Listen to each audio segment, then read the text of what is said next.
What is sin really? See, most people think sin is just about breaking religious rules. But what if sin is deeper than that? What if sin is actually anything that slowly pulls us away from the God who created us? Romans chapter 3:20 says, "By the law is the knowledge of sin."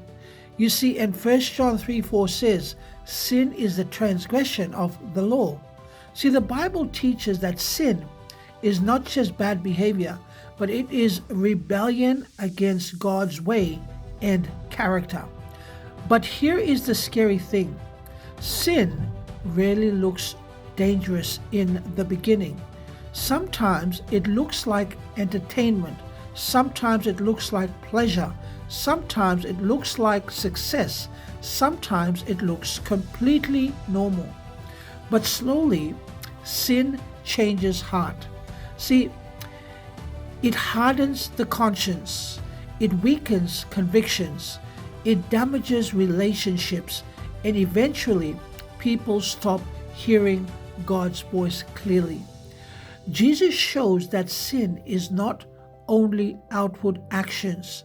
See, hatred, pride, lust, bitterness, selfishness, these things begin inside the heart long before they appear outwardly. Would you agree?